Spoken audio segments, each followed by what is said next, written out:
Assalamualaikum warahmatullahi wabarakatuh. Waalaikumsalam warahmatullahi wabarakatuh. Bismillahirrahmanirrahim. Alhamdulillahi rabbil alamin. Wassalatu wassalamu ala ashrafil anbiya'i wal mursalin. Sayyidina wa maulana Muhammadin wa ala alihi wa ashabihil mujahidin at-tahirin. Amma ba'du, subhanaka la ilma lana illa ma 'allamtana innaka antal alimul hakim. La haula wa la quwwata illa billahil aliyyil azim. Saudara-saudara kaum muslimin, terutama adik-adik para remaja dan pemuda yang saya cintai. Apabila seseorang akan membangun rumah, tentu saja dia akan mengadakan beberapa pilihan. Sejak dari memilih lokasi di mana rumah itu akan didirikan, sampai kepada menentukan bahan-bahan kualitas yang akan dipakainya, sampai kemudian kepada wujud dan bentuk rumah yang akan ditinggalinya. Demikianlah bahwa untuk membangun sebuah rumah yang hanya untuk menaungi kehidupan di dunia ini, kita mengadakan berbagai macam pilihan. Apalagi kalau kita akan membangun sebuah rumah tangga yang kita harapkan tidak hanya akan menaungi kehidupan di dunia ini, tidak hanya untuk kepentingan kita saja, tetapi juga untuk kepentingan anak cucu kita di belakang hari, termasuk sampai kepada hari akhirat nanti. Oleh karena itu, pada pertemuan kali ini, saya hanya ingin khusus berbicara kepada adik-adik remaja dan para pemuda, bagaimana sebaiknya memilih jodoh menurut ajaran agama Islam. Dalam Al-Quran, Allah Subhanahu wa ta'ala menjelaskan, Zuyyina linnasi hubbus syahawati minan nisa, bahwa manusia apapun jenisnya, asal dia bernama manusia, dihiasi dengan perasaan cinta kepada perempuan. Jadi sejak dahulunya secara fitrah laki-laki senang kepada perempuan, sebagaimana perempuan pun senang kepada laki-laki. Dihiasi rasa cinta ini dalam kehidupan manusia. Dan oleh karena adanya rasa cinta, berkembanglah segala macam persoalan. Sehingga seorang ahli cinta pernah berkata, cinta adalah 5 huruf yang membuat persoalan tidak akan pernah selesai. 5 huruf yang membuat persoalan tidak akan pernah selesai-selesai. Tetapi dalam kehidupan sehari-hari sering kita saksikan bahwa cinta ini bisa mendorong, memberikan motivasi yang baik, dan cinta ini pun bisa juga memberikan dorongan yang tidak baik. Oleh karenanya, apabila cinta itu ibarat setetes embun yang jatuh di bumi yang subur, akan tumbuhlah di atasnya aneka ragam bunga-bungaan yang harum semerbak, indah mewangi, sedap dipandang orang, menebarkan rasa aman, damai, sentosa, dan begitu selanjutnya. Tapi jika cinta itu jatuh di hati yang gersang dan tandus, tidak ada yang akan dapat tumbuh di sana selain sirih memanjat batu, kuning daunnya, lemah gagangnya, maka cinta yang semacam itu tidak akan memberikan dorongan positif kepada seseorang di dalam kehidupannya. Maka lebih dahulu kita akan membicarakan cinta dalam artian yang positif ini, untuk nanti sampai kepada perempuan yang bagaimana yang harus kita cintai, atau laki-laki yang bagaimana yang harus dicintai oleh seorang perempuan. Saudara hadirin yang saya hormati, cinta dalam artian yang positif, pertama, dia selalu mendatangkan keindahan. Yang kedua, cinta itu memberikan energi atau semangat untuk berjuang. Dan yang ketiga, cinta itu selalu membawa resiko dalam bentuk pengorbanan. Maka cinta yang positif pertama melahirkan keindahan. Disinilah orang memerlukan filter atau saringan. Sebab keindahan yang didasarkan karena cinta itu merupakan satu keindahan yang relatif saja. Boleh jadi karena indah orang jadi cinta, boleh juga jadi karena cinta segala sesuatu terasa jadi indah. Namun bagaimanapun juga, kalau hati sudah diliputi oleh rasa cinta, segalanya akan terasa menjadi indah. Cinta itu adalah keindahan. Yang kedua, cinta itu energi, melahirkan dorongan dan semangat. Yang lemah bisa menjadi kuat, yang takut bisa menjadi berani, yang jauh jadi terasa dekat. Itu semua karena dorongan cinta. Dan dari energi ini lahirlah yang ketiga, bahwa cinta adalah pengorbanan. Sehingga orang berkata, berani bercinta artinya harus berani berkorban. Takut berkorban, jangan bercinta. Kalau cinta ini kita salurkan kepada nilai-nilai agama umpamanya, yang pertama, cinta mendatangkan keindahan.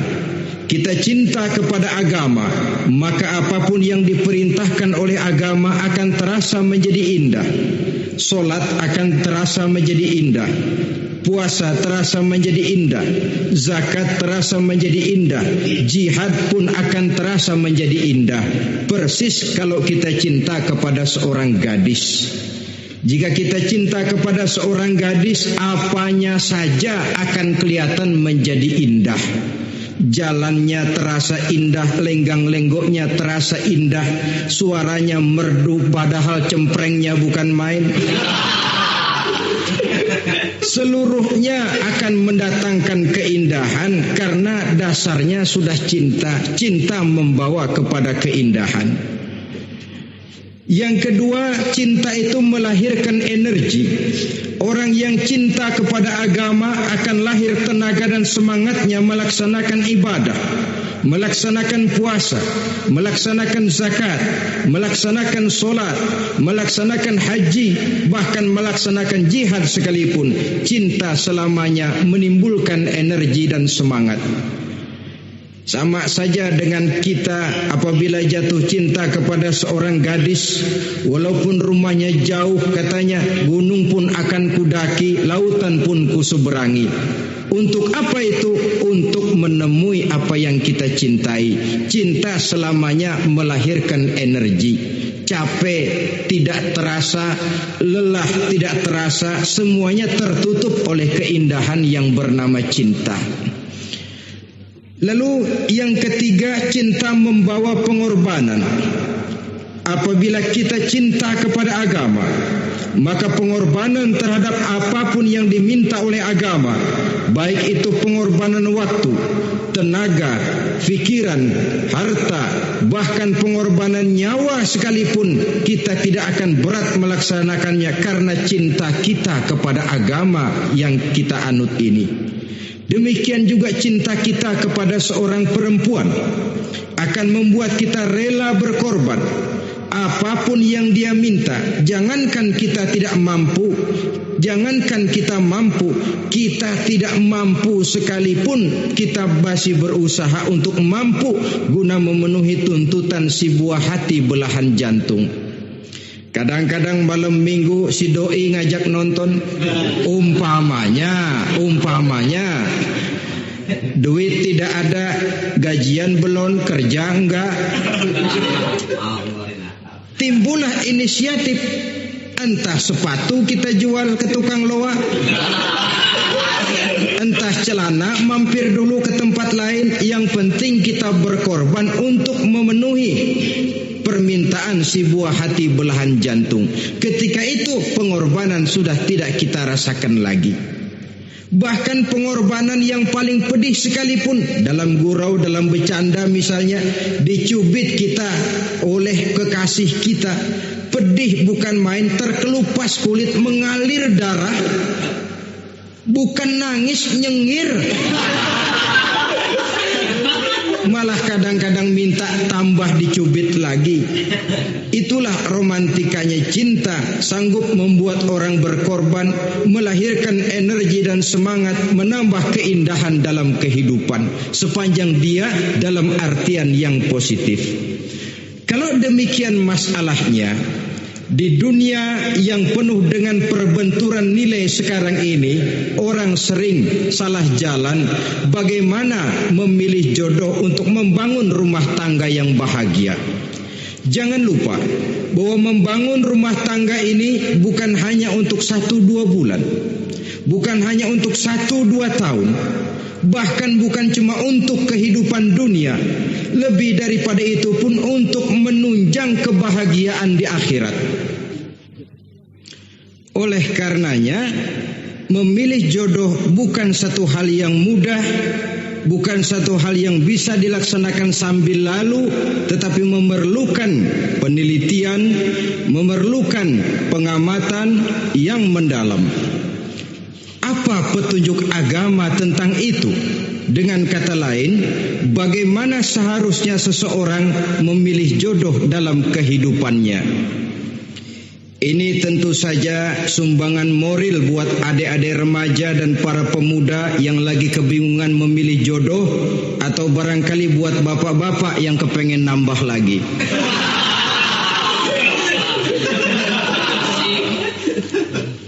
Mohon maaf kepada ibu-ibu, saya tidak menganjurkan, cuma ngajarin. Yang pertama, menurut Nabi, nikahilah perempuan itu karena rupanya, karena hartanya, karena keturunannya, dan karena agamanya. Ada 4 motif utama di sini. Pertama, memilih jodoh, lihatlah rupanya. Lagian siapa yang kepengen dapat jodoh rupanya nggak karu-karuan? Cari rupa yang cantik, indah, dan menawan. Namun jangan lupa, saya katakan di zaman di mana sering terjadi benturan nilai seperti sekarang ini, orang sulit untuk mendapatkan keaslian. Di mana teknologi sudah sedemikian canggih, di mana ilmu kedokteran sudah sedemikian maju, maka berbagai macam rupa bisa dibentuk dengan apa yang dinamakan operasi plastik misalnya. Yang pesek bisa dibikin mancung, kuping yang kelebaran bisa dibikin sedang, pipi yang kembung sebelah bisa dibikin rata, janggut yang tidak menarik bisa dibikin bak lebah bergantung katanya. Oleh karena itu, kalau pilihan hanya tertuju kepada rupa yang cantik saja semata-mata, kita sudah melakukan satu kesalahan yang sangat besar. Sebab apa? Diperingatkan oleh Nabi melalui hadis Ibnu Majah, Bazar dan Baihaqi dari Ibnu Umar. Janganlah kamu kawini seorang perempuan karena kecantikannya, sebab kecantikan boleh jadi akan mencelakakan.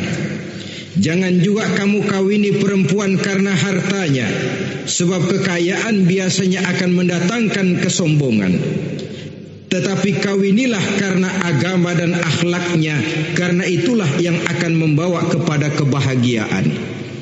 Saudara-saudara kaum muslimin, terutama adik-adik remaja dan para pemuda, dikala usia puber, apalagi mata baru terbuka, awal balik namanya, remaja sering kehilangan filter. Pokoknya asal lihat rupa yang sudah lemot, denok, geboy, pikiran pun hanyut, malam terkenang, siang terbayang, tidur tak nyenyak, makan tak enak katanya, selalu terbayang wajah si doi. Dikala itu orang kehilangan pertimbangan bahwa rupa yang cantik kadang-kadang sering menipu. Diriwayatkan oleh Imam Ibnu Abbas, satu hari ketika sedang kumpul dengan para sahabat, lewatlah orang dengan potongan potongan orang kaya. Kelihatan kan, orang kaya sama orang miskin jalannya aja lain kan. Jalannya saja, jangan gaya hidupnya, jalannya saja lain. Liwat dia, Rasul bertanya kepada seorang sahabat, menurut pendapatmu bagaimana orang yang lewat itu? Kata sahabat, yang lewat ini ya Rasul, kalau dia meminang perempuan pasti diterima. Kalau dia menolong orang pasti berhasil. Kalau dia ngomong pasti didengerin. Kenapa? Orang kaya. Orang kaya ya Rasul. Kalau dia minang, perempuan mana yang kagak bisa menerima kalau dipinang oleh orang kaya, biar mukanya udah belipet kayak dompet tanggung bulan. Kalau memang duitnya banyak, nggak kelihatan tuh muka yang belipet, yang kelihatan duit. Kalau dia nolong orang, pasti berhasil apa yang dia tolong itu. Kalau dia ngomong, pasti didengerin orang, walaupun omongannya biasa-biasa saja. Kenapa? Orang lihat penampilannya. Sudah, ketika orang itu lewat, beberapa lama kemudian lewat lagi seseorang yang kelihatannya miskin. Rasul tanya lagi, kalau orang ini bagaimana pendapat kamu? Wah, potongan begini sih Rasul. Kalau dia minang, orang tolak. Siapa yang mau kawin sama kere begini? Kalau dia nolong orang, pasti nggak berhasil. Kalau dia ngomong, kagak bakalan ada yang mau dengerin. Siapa yang mau dengerin orang susah ngomong? Setelah orang itu lewat, apa kata Rasul? Orang yang terakhir yang lewat ini, yang barusan lewat, jauh lebih baik dari yang pertama yang lewat tadi. Jauh lebih baik. Maksud dari ucapan ini, Rasul sebenarnya mendidik para sahabat jangan tertipu oleh penampilan. Sebab penampilan tidak selamanya mencerminkan keaslian. Apalagi di zaman sekarang. Salon di mana-mana bejibun. Alis mata bisa dibikin, pipi bisa dicat, yang pinggir kuning, yang tengah merah, di sebelah merah ada yang kehitam-hitaman, persis orang kepentok tiang listrik.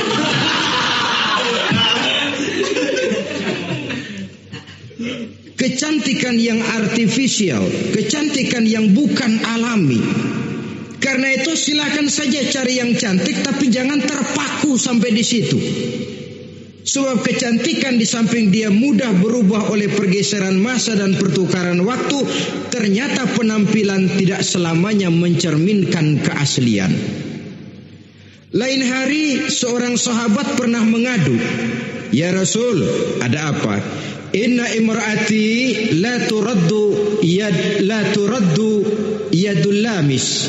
Ya Rasul, istri saya tidak pernah menolak tangan orang laki yang menjamahnya, mengajak salaman kepadanya. Apa jawab Rasul? Ceraiin aja. Tapi hati saya berat ya Rasul, saya cinta betul sama dia. Ya kalau hatimu berat, jaga dia baik-baik. Nah, dari riwayat ringkas ini kita ambil satu perbandingan. Memang punya istri berwajah cantik itu kadang-kadang si malakama kalau imannya tidak kuat. Si malakama, kita diemin aja, binal, makan hati, nggak aman, nggak tentram.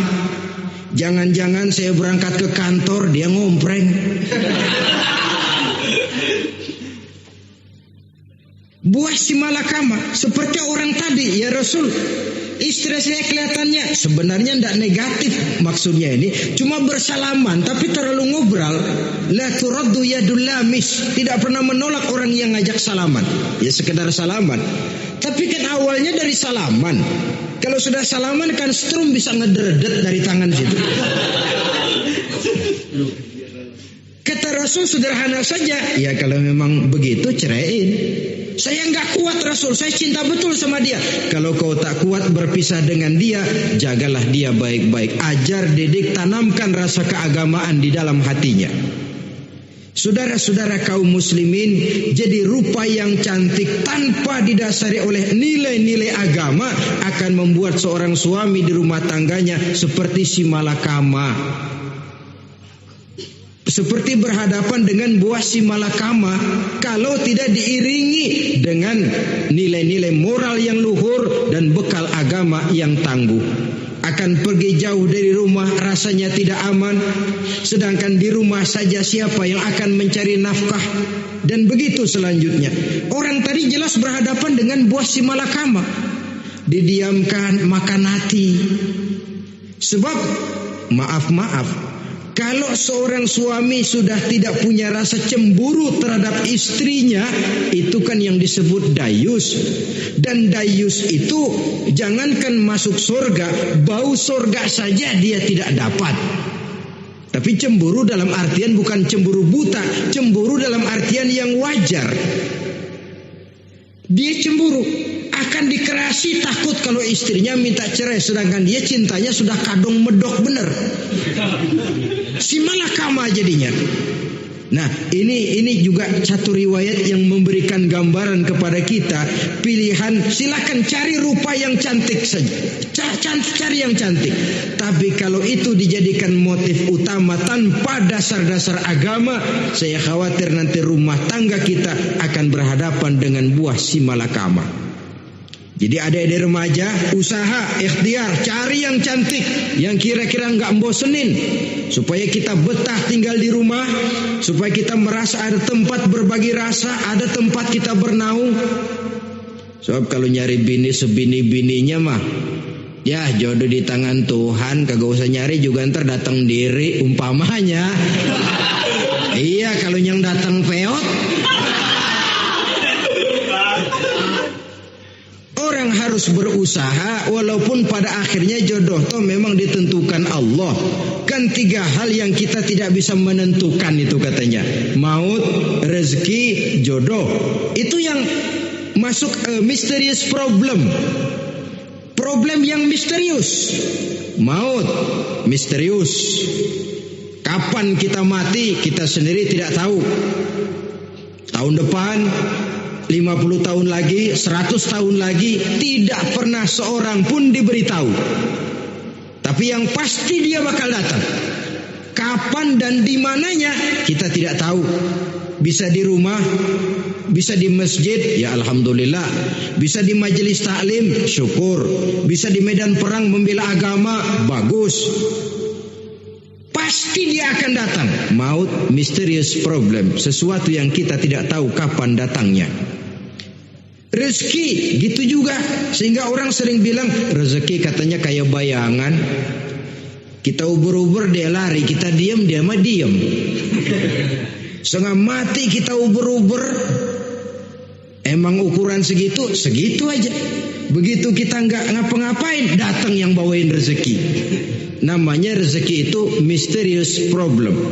Kadang-kadang ngobek sungsang sumbul, udah segala tanah orang kita ukur-ukurin. Udah segala ngomong sudah nggak ada yang loh, terus udah buta. Tapi memang bayangan, kalau belum rezeki ya belum. Kadang-kadang nyari kode sampai tidur di kuburan, belepotan tanah kuburan loh. Yang aneh lagi kadang-kadang orang gila ditanyain. Allahu Akbar, ini kode-kode zaman sekarang ini sampai orang waras nanyain orang gila, itu gimana itu? Ini sudah efek yang betul-betul negatif. Sudah jelas orang gila kok ditanya. Apa kira-kira yang nanya nggak lebih gila dari yang gila itu?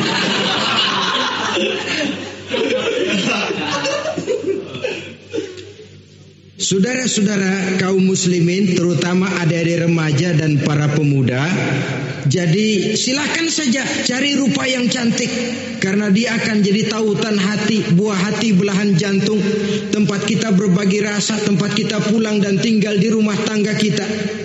Tapi hendaknya kecantikan rupa itu diiringi juga dengan kecantikan budi. Karena itu cari rupa yang cantik. Ini pilihan utama.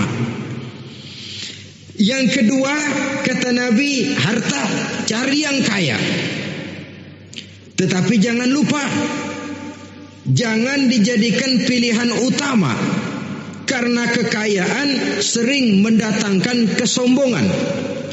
Apalagi kalau seorang pemuda mendapat istri orang kaya. hidupnya dimodali oleh istrinya, maka biasanya wibawanya sebagai seorang suami akan hilang. Akhirnya komando di tangan istri. Dikala itulah suami tidak lebih daripada prajurit yang taat kepada komando istrinya. Padahal menurut konsep Quran, ar-rijalu qawwamuna 'alan nisa, laki-laki diciptakan sebagai pembimbing bagi perempuan. Kalau nanti suatu saat terjadi benturan, sedangkan modal diberikan oleh istri, terjadilah pengungkitan. Kata istrinya apa? Lu jangan bertingkah, lu kan kawin sama gue, modal lu kolor doang.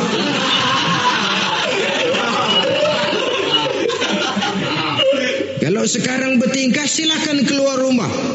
Bawa seperti engkau datang dulu, jangan bawa apa-apa, pergilah seperti engkau datang dulu kemari. Hilanglah wibawa seorang suami. Suami kalau udah digentak sama istri begitu, ngelempuruk kayak ayam sampar. Di mana lagi letak wibawanya? Harta sering mendatangkan kesombongan. Oleh karena itu, walaupun diperintahkan cari yang keturunan orang kaya, tapi maksudnya jangan dompleng. Sebab kepribadian seorang suami akan ditentukan oleh sifatnya sendiri. Keberadaannya ditentukan oleh karya dan perbuatannya sendiri. Itulah yang akan menampilkan kepribadian dia dalam kehidupan di masyarakat ini. Saudara-saudara kaum muslimin, terutama adik-adik remaja dan para pemuda, kan kadang-kadang di zaman sekarang kan kelas-kelas gigolo, playboy ya, nyari tante-tante kesepian, mejeng-mejeng di pinggir-pinggir jalan dengan harapan apa? Ya barter lah, tukar tambah, supaya dapat rokok, dibelikan pakaian, motor dan sebagainya. Tapi yang jelas hilang harga diri sebagai laki-laki, dan itu yang paling mahal. Kalau seorang laki-laki sudah kehilangan harga diri, apalagi yang bisa dibanggakan dalam kehidupan ini? Apa artinya naik mobil kalau kepala tertunduk ke bawah? Apa artinya jalan di tengah masyarakat kalau kita tidak bisa menengadah dengan satu kebanggaan? Hilangnya harga diri merupakan kehancuran awal dari sebuah pribadi yang untuk jangka panjang kita tidak akan bisa lagi berbuat banyak. Tanpa harta orang memang sulit untuk bahagia, tapi harta semata-mata bukan merupakan jaminan bahwa orang lantas akan bahagia. Saya barangkali harus berkata, banyak orang miskin yang kaya, tapi tidak sedikit orang kaya yang miskin. Saya ulangi ini, banyak orang miskin yang kaya, tetapi tidak sedikit orang kaya yang miskin. Nah, bagaimana pengertiannya? Orang miskin yang kaya, materinya sederhana, peralatan rumah tangganya sederhana, tapi hatinya kaya. Oleh karena hatinya kaya, jiwanya lapang. Sebaliknya, orang kaya yang miskin, di tengah kelimpahan materi yang berlimpah, segalanya serba ada, hatinya yang miskin. Kelimpahan materi tidak akan sanggup mengobati kemiskinan hatinya. Sehingga di tengah kehidupan yang serba ada, dia masih merasa kurang, maka dia tidak pernah cukup. Di tengah kemilauan dan gemerlapan serta glamornya rumah mewah, dia merasa hidup di tengah gurun pasir yang gersang dan tandus. Karena itu, biarlah miskin harta tapi kaya budi, daripada kaya harta tapi miskin budi. Lebih utama lagi kaya harta, kaya budi. Itu idealnya. Dasar pilihan ketiga sesudah rupa dan harta menurut Nabi, keluarga. Faktor keturunan sangat menentukan. Pepatah mengatakan buah apel akan jatuh tidak terlalu jauh dari pohonnya. Biasanya kalau bapak kalong, anak kampret. Bapak nyolong, anak nyopet. Itu fotokopi. Saudara-saudara, sungguh pun demikian, faktor keluarga bukan merupakan yang paling dominan, karena segalanya memang bergantung kepada hidayah dari Allah Subhanahu wa ta'ala. Kalau hidayah datang, bisa saja anak maling bisa jadi kiai. Kalau hidayah datang, bisa saja anak nabi malah ikut bersama orang-orang kafir. Pada akhirnya orang mau besar atau tidak bukan dengan jalan menyempeng kepada keturunan orang lain, tapi ditentukan oleh kepribadian dirinya sendiri. Tidak bisa kita menjadi besar dengan menyebut kebesaran orang lain. Itu sebabnya dicontohkan oleh Imam Ali pada saat beliau berkata, laisal fata may yaqulu kana abi walakinnal fata may yaquluha anadha. Anak muda yang gentleman adalah anak muda yang berani berkata, inilah saya. Bukan anak muda yang membanggakan leluhurnya. Ini kan zaman sekarang ini lagi ngetop-ngetopnya lagu-lagu cengeng katanya dah. Sebenarnya menurut saya bukan cuma lagu cengeng yang jadi masalah. Lagu cengeng cuma satu efek dari sikap yang lebih utama dari itu, yaitu mental cengeng.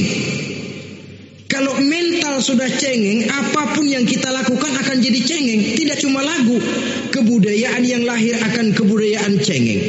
Jadi pengusaha cengeng, jadi pejabat cengeng, jadi kiai cengeng. Kenapa? Mental cengeng. Di antara mental cengeng itu apa? Mengandalkan fasilitas atasan. Kalau tidak ada fasilitas dari atas, lantas tidak bisa berbuat apa-apa, cengeng. Menjadi besar bukan karena karier pribadi, tapi karena nasib katrolan. Itu pun termasuk mental cengeng. Sedikit gagal, bagaimana sedikit jalan buntu, sedikit deadlock, lu ngapain lu melulu? Saudara hadirin yang saya hormati, jadi lebih penting dari sekedar lagu-lagu cengeng, saya malah lebih suka bicara mental cengeng ini. Mental yang cepat putus asa, mental yang tidak mau mengeluarkan usaha maksimal, mental yang hanya mengandalkan fasilitas, sedangkan pribadinya tidak lebih daripada pribadi sumuhun dawu, pribadi kulon nuwun, pribadi kumaha juragan wae, pribadi oke bos, pribadi asal bapak senang. Bukankah itu semua merupakan cermin dari mental-mental yang cengeng, yang untuk jangka panjang tidak akan pernah menguntungkan daripada pembangunan bangsa dan negara yang kita cintai ini. Seseorang mau besar atau tidak bukan dengan jalan menyempeng kepada kebesaran orang lain. Bahkan Syauqi dalam sebaik syairnya yang lebih tegas mengatakan, wa syarrun nasi zu khumulin iza fakhartahum zakarul jaduda wa syarrun nasi wa khairun nasi zu syarafin qadimin aqama li nafsihi syarafan jadida. Generasi yang paling jelek adalah generasi pemalas. Kalau kelihatan orang lain lebih hebat dari dia, disebut-sebutnya kebesaran nenek moyangnya. Dia sendiri nggak punya prestasi apa-apa. Kerjanya cuma ngandelik kerjanya cuma menggelayuti fasilitas orang tuanya. Tanpa itu dia tidak akan punya nilai dan harga sama sekali. Ini generasi paling jelek. Kalau orang lain kelihatan lebih hebat, dia sebut nenek moyangnya. Lo sih belum apa-apa, lo baru kopral lo. Engkong gua no, komandan Hansip. Engkongnya yang disebutin. Dia sendiri tidak punya prestasi apa-apa. Jadi silahkan saja cari gadis dari keturunan keluarga yang baik-baik, Tapi jangan jadikan tendensi utama, jangan dengan niat untuk menyempleng kepada kebesarannya. Tapi paling tidak dengan niat agar mudah-mudahan dari benih yang baik ini akan lahir keturunan-keturunan yang baik pada akhirnya nanti. Itu yang kita harapkan. Bukan lalu dengan pertimbangan, mertua gue bos nih, kali aja begitu gue kawin dia mampus. Ini semua warisan kan jatuh kemari semua. Kalau itu niatnya sudah jelas salah. Kita mencari perempuan dengan keturunan-keturunan yang baik dengan berharap agar anak-anak kita nanti yang akan merupakan benih cucunya akan melahirkan kebaikan-kebaikan seperti leluhurnya dulu. Saudara, pilihan yang keempat kata Nabi, agama. Ini yang paling inti. Kenapa? Agama itu motivasinya moral. Di sini segalanya ditentukan. Rupa yang baik, harta yang banyak, keluarga yang luhur. Kalau sudah dilandasi oleh agama yang rapuh, bahkan tidak beragama sama sekali, ketiga hal di atas tadi hanya akan mendatangkan malapetaka. Sekarang kan kita tertipu oleh penampilan, padahal penampilan belum tentu kenyataan. Di jalan-jalan kita akan lebih terpesona melihat gadis pakai miniskirt di atas lutut ketimbang kita melihat gadis-gadis yang pakai jilbab. Kalau sudah pakai jilbab keliwat, yang usil banyak banget, bau sorga nih. Bau sorga katanya. Tapi kalau sudah yang pakai miniskirt itu yang lewat, itu dari ujung ke ujung mata kagak mau kedip. Laler nemplok di mata kagak dirasain. Kita terpesona oleh penampilan zahir, padahal penampilan belum tentu memantulkan hal yang sebenarnya. Tapi memang itulah watak manusia. Watak manusia, saya katakan manusia tanpa kecuali. Tetapi bergantung kepada pemikiran jangka pendek atau jangka panjang. Kalau jangka panjang yang kita pikirkan, ya tentu kita tidak akan mudah terpesona oleh hal yang zahir. Sampai-sampai Quran sendiri mengatakan budak yang hitam legam tapi beriman itu lebih baik daripada orang-orang musyrik walaupun cantik, denok, lemot, geboy. Ada lagi nggak bahasa yang lebih dari itu? Cantik, denok, lemot, geboy, bahenol, nerkom, tapi kafir masih lebih baik budak yang hitam legam sekalipun kalau dia beriman. Kenapa? Rumah tangga untuk jangka panjang. So itu Islam tidak membolehkan kawin campuran dengan lain agama. Walaupun ada ayat yang mengatakan boleh kawin dengan ahlul kitab, tapi sebagian mufassir menjelaskan bolehnya kawin dengan ahlul kitab itu dalam kondisi darurat. Dalam kondisi normal tidak bisa. Kenapa? Kalau sudah berlainan agama, akan terjadi kerancuan rumah tangga untuk jangka panjang. Bagaimana membina dalam keharmonisan di rumah tangga? Bagaimana nasib anak-anak nanti? Kadang-kadang ada keluarga, kami sih keluarga modern. Anak-anak kami berikan kebebasan untuk milih agama apa saja. Bapaknya Islam, istrinya Kristen, anaknya ada yang Hindu, Buddha. Bagus nih, keluarga pecel namanya.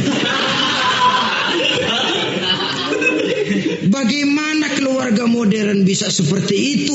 Padahal seorang suami bertanggung jawab di hadapan Allah. Dia akan ditanya tentang istrinya. Dia akan dimintakan pertanggungan jawab tentang anak-anaknya. Kalau istri kita berlainan agama, mungkin terjadi pengkaplingan. Pokoknya kalau anak perempuan ikut ibu, anak laki ikut bapak. Administrasi dunia bisa begitu, tapi akhirat pertanggungan jawab di hadapan Allah. Bisakah kita? Sorry aja Tuhan emang janjinya begini. Saudara hadirin yang saya hormati, oleh karena itu budak legam hitam kalau beriman masih lebih baik daripada orang-orang yang tidak beriman walaupun cantik dan mempesona. Kenapa? Ini faktor agama. Ya buat 1-2 bulan bisa terwujud rumah tangga yang tentram. 2-3 tahun mungkin masih bisa bertahan, tapi sampai kapan? Sampai kapan itu akan terwujud? Pada akhirnya akan muncullah dilema yang akan sulit buat diatasi. Oleh karenanya motif agama dijadikan stres oleh Nabi. Fasfar bizatiddin taribat yadak. Pilih agama sebagai titik sentral, sebagai pilihan utama. Kalau agamanya kuat, walaupun rupanya sederhana, tapi karena nilai agamanya kuat, dia bisa menyenangkan hati suaminya. Dia bersolek untuk kepentingan suaminya. Dia taat kepada suaminya. Harta, dia anak orang kaya untuk membantu perjuangan suaminya. Tapi kalau tidak ada modal agama, rupa yang cantik bisa menyengsarakan suami. Apalagi kalau suami kere. Istrinya sudah cantik, kaya ataupun tidak kaya kadang-kadang. Udah, suaminya suruh ngempuk di rumah, bininya yang kerja. Ya kalau kerja mendingan kalau dikerjain itu.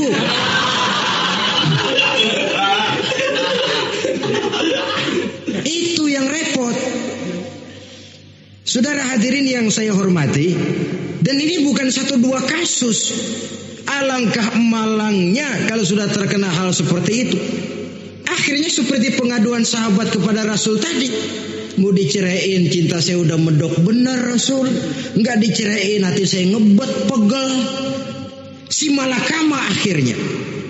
Jadi oleh karenanya agama. Kalau dia cantik, walaupun miskin, agamanya kuat, dia bisa memelihara kehormatan diri. Dia kaya, agamanya kuat, hartanya disalurkan di jalan Allah. Karena itu agama jadikan pilihan utama. Dan ukuran agama itu bukan cuma jilbab loh. Ya kadang-kadang ada juga yang jilbabnya nggak pernah lepas, tapi kadang-kadang akhlaknya lebih binal dari yang keribo. Ada cuma sekedar kamuflase saja, itu pun penampilan, sekedar penampilan saja. Cuma dari segi aurat ya memang lebih baik dan lebih utama, dan saya kira lebih mengundang penasaran toh. Duren kalau udah dibuka kan kelihatan isinya, emang udah begitu, udah. Tapi kalau masih rapat, itu yang rasanya kita pengen buka. Timbul tantangan, gue pengen tahu isinya. Rasanya juga begitu. Sama saja dengan baju, kalau dibungkus rapat di plastik, ditaruh di etalase, adanya di toko serba ada, tahu kita barang mahal nih. Biar punya duit, kita mau nawar ragu-ragu, takut nggak cukup. Tapi kalau barang sudah dibuka di jalanan, diobral di pinggir jalan, murahan, 1.003 masih dicampur odol. Yang begitu sih biar nggak punya duit, kita berani banget tanya, nawar, megang lagi nyemek. Berduit nih bang. Kenapa? Barang sudah terbuka. Jadi saudara-saudara, syukur kalau keempat-empatnya ini jodoh terkumpul dalam jodoh yang saudara cari. Sudah rupanya cantik, kaya, keturunan orang baik-baik, agamanya kuat. Nah, surga dunia tuh. Yang begitu cari. Kalau ada yang begitu, saya juga mau nambahin satu lagi.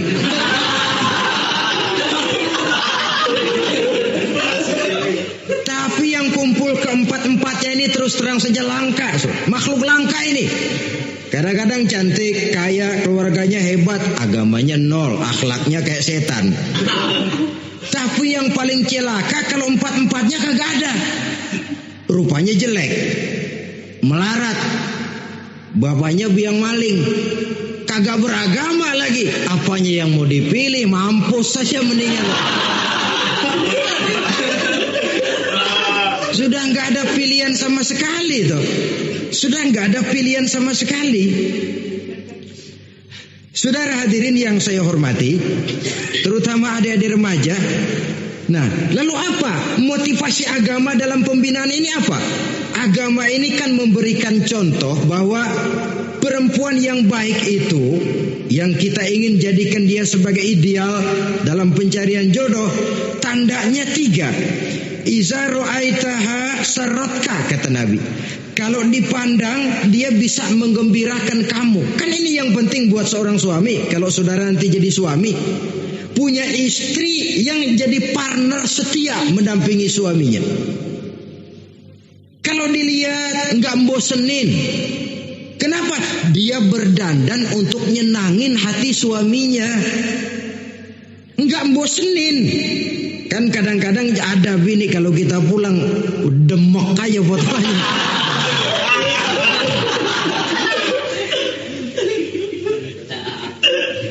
Ini yang bikin suami nggak betah di rumah ini kan yang begini. Adapun perempuan yang beragama, apabila dipandang oleh suaminya, dia pandai menyenangkan hati suaminya. Andai kata suaminya dalam kesulitan, dia tidak menambah beban kesulitan. Paling tidak dia bisa memberikan satu bantuan moral.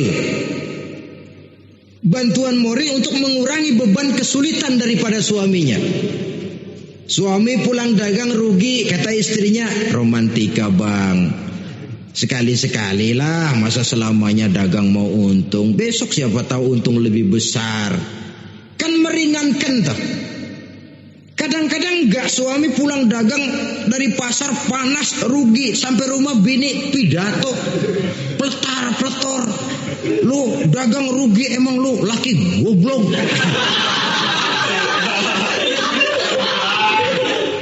Sudahlah, di pasar rugi, di rumah digoblok-goblokin.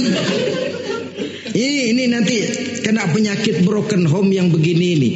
Padahal kesuksesan di kantor, kesuksesan di pasar, kesuksesan di medan tugas selalu dimulai dari kesuksesan dan ketenangan dari rumah tangga. Dia berhias untuk kepentingan suaminya, tidak terlalu berlebihan. Dan suaminya pun pandai menghargai istrinya dengan kata-kata yang menimbulkan gairah dan semangat.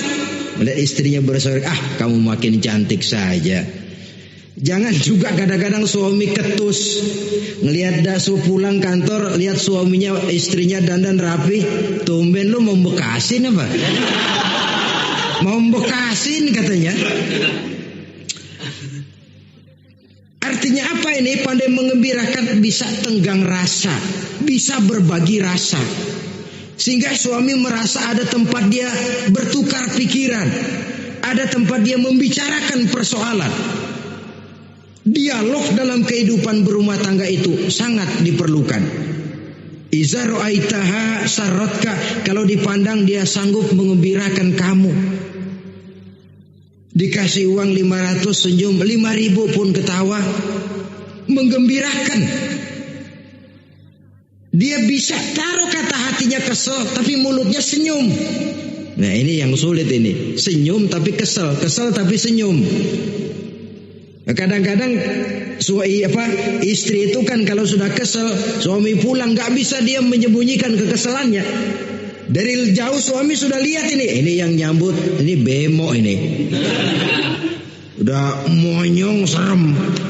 Saudara hadirin yang saya hormati, yang kedua, bila diperintah dia taat. Ini pengaruh agama.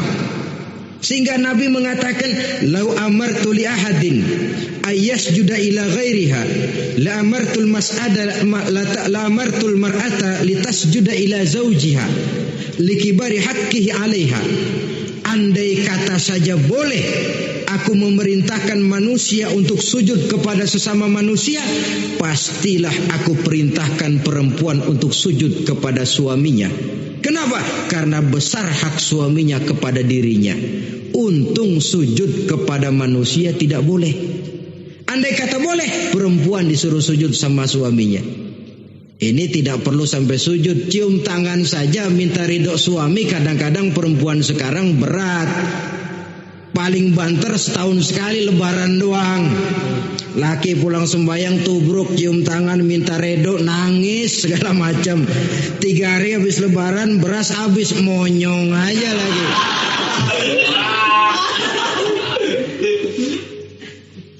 Saudara hadirin yang saya hormati, Yang ketiga, akibat pengaruh agama, dia sanggup memelihara kehormatan diri dan sanggup menjaga harta suaminya. Memelihara kehormatan diri baik pada saat suaminya di rumah atau pada saat suaminya tidak ada di rumah. Satu riwayat, seorang sahabat akan pergi perang jihad di fisabilillah. Ketika mau berangkat, dia bilang kepada istrinya, saya mau berangkat perang. Kalau saya belum pulang, kamu jangan keluar rumah. Baik bang. Pergi istrinya, pergi suaminya jihad. 1 minggu, 2 minggu berlalu, belum juga pulang. Satu hari datang utusan dari rumah orang tua si istri ini. Assalamualaikum bu. Waalaikumsalam. Ada apa? Ada berita kurang enak bu. Orang tua ibu sakit parah. Mohon tolong ditengokin. Apa kata si istri? Maaf saja, suami saya belum pulang dari medan perang. Saya belum dapat izin keluar rumah kalau dia belum pulang. Tolong sampaikan maaf saya kepada orang tuanya. Pulanglah utusan tadi. Besok balik lagi. Bu, ada apa? Udah Senin Kemis. Napasnya sudah sampai tenggorokan. Tolong tengokin buat terakhir kalinya bu. Suami saya belum pulang. Dia pesan kalau dia belum pulang saya jangan keluar rumah. Saya nggak bisa tengokin orang tua saya. Salam maaf saja. Pulang utusan itu. Besok balik lagi. Bagaimana? Sudah meninggal bu. Mau dikubur, tengokinlah buat terakhir kalinya. Suami saya belum pulang. Saya belum berani keluar rumah kalau suami saya belum pulang. Itu janji saya sama suami saya. Pulanglah utusan ini ngadu kepada Rasulullah sallallahu alaihi wasallam. Ya Rasul, ini perempuan kelewatan benar. Dari orang tuanya sakit sampai sekarat, sampai mati, sampai dikuburin dia nggak nengokin. Memangnya kenapa? Suaminya katanya pergi jihad dan suaminya tidak mengizinkan dia keluar rumah kalau si suami belum pulang. Apa jawab Rasul? Marahkah beliau? Tidak, beliau senyum. Apa katanya?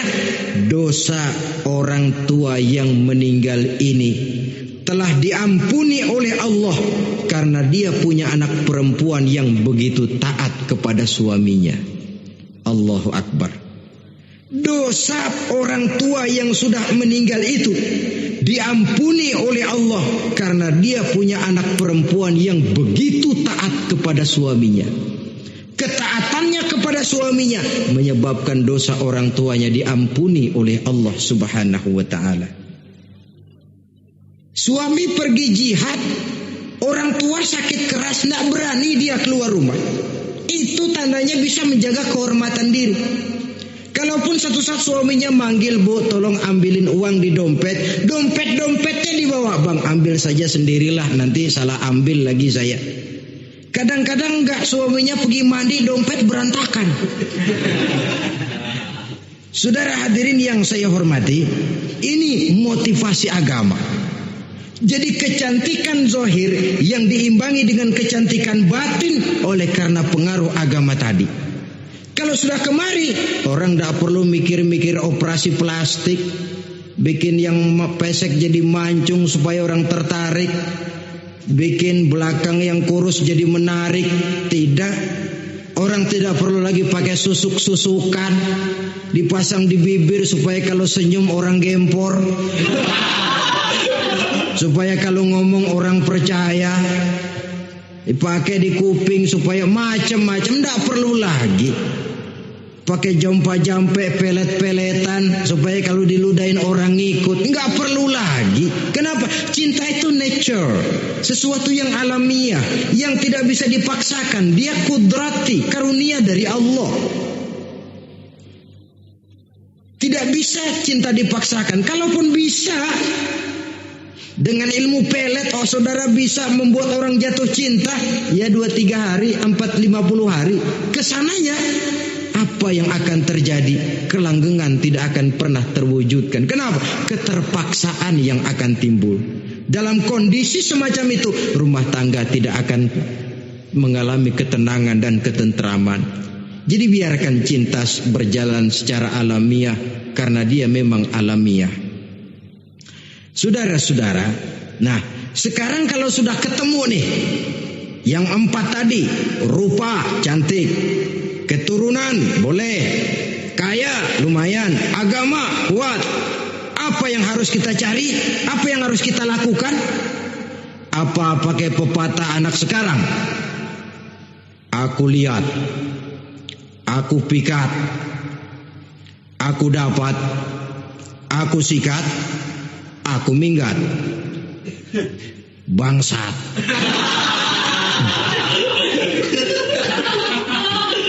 Itu kan ada moto cinta kilat begitu tuh. Cinta kilat katanya. Aku lihat, aku pikat, aku dapat, aku sikat, aku minggat. Bangsat. Atau kita harus hanyut dalam arus free love, free sex, samenleven, eksperimen dulu? Tidak. Islam menganjurkan kalau memang seret, ini rasanya ini nih, mantap gue nih. Apa yang diajarkan oleh Islam selanjutnya? Meminang, saudara-saudara. Meminang adalah langkah awal untuk mengikat tali pernikahan. Diizinkan meminang, dan di dalam meminang pun diizinkan untuk melihat. Cuma kalau boleh, ya syaratnya itu waktu melihat itu jangan sampai ketahuan si perempuan yang akan kita pinang itu. Untuk apa kita meminang? Pertama, untuk yakin bahwa perempuan yang kita inginkan ini sudah kumpul syaratnya itu, tidak ada cacatnya. Yang kedua, untuk memperkuat tekad hidup berumah tangga, diperlukan meminang. Adapun adat itu berbeda, tapi bahwa konsep meminang itu dalam Islam ada, itu jelas. Ya kalau mesti bawa pisang raja, pakai roti buaya, pakai martabak segede ban mobil truk segala macam, itu adat saja ya. Tapi yang real meminang itu ada dalam Islam. Nah, bagaimana adab meminang? Setelah kita tahu anak ini cantiknya ya, keturunan baik, ya kekayaannya lumayan, agamanya kuat, pinanglah dia. Caranya boleh lihat langsung. Lihat langsung kalau bisa tanpa setahu si perempuan. Dan batas yang boleh dilihat itu muka dan tangan, itu saja. Jadi jangan gerusak. Minta permisi Pak, saya mau ngelihat anak Bapak seutuhnya, soalnya buat saya ini nanti. Apanya aja dibedolin, jangan. Kira-kira yang boleh itu muka sama tangan. Andai kata kita risih, sebab nanti kalau nggak jadi akan jadi timbul rasa malu dan si perempuan juga kasihan. Boleh mengutus perempuan yang kita percaya. Coba kau ke sana, lihat kondisinya yang sebenarnya bagaimana. Kalau ngelihat dari jauh sih utuh, siapa tahu nanti tangannya kurang sebelah. Coba lihat sana. Saudara-saudara, kemudian boleh juga ditanyakan kepada orang tuanya. Dan dalam hal ini orang tua si gadis tidak boleh menyembunyikan aib atau cacat yang dimiliki oleh anaknya. Dia harus menceritakan apa adanya, sampai pun kekurangan anaknya yang paling kecil sekalipun. Sebab apa? Jangan sampai istilah pepatah beli kucing dalam karung. Kedengeran suaranya doang meong-meong, begitu dibuka tuh kucing gempor sebelah kakinya nggak ada. Kan tentu kita tidak kepengen kecewa di belakang hari. Itulah perlunya meminang sebagai jembatan untuk menuju kepada pernikahan. Nah, dengan demikian, kalau sudah usaha meminang ini dilaksanakan, jangan merasa sudah setengah resmi. Ini yang kadang-kadang jadi penyakit. Malah sesudah meminang harus masing-masing lebih menjaga diri, menjaga kehormatan, menjaga pergaulan. Kenapa? Agar saat memasuki jenjang pernikahan nanti merupakan jenjang yang sangat ditunggu-tunggu. Ada rasa keinginan tahu. Kalau tidak, ya udah biasa, nggak giroh lagi ngadepin perkawinan. Kenapa? Kemarin-kemarin gue udah cobain. Hilang gairah lagi. Sebab itu kalau sudah meminang, jangan merasa sudah setengah halal. Udah minang ini Kadang-kadang orang tua juga konyol. Sudah dipinang, Diumbar, lu mau kemana keda lu udah pinang. Padahal meminang itu cuma langkah awal, sedangkan selanjutnya harus lebih berusaha menjaga kehormatan diri sampai pada saat nanti pelaksanaan pernikahan.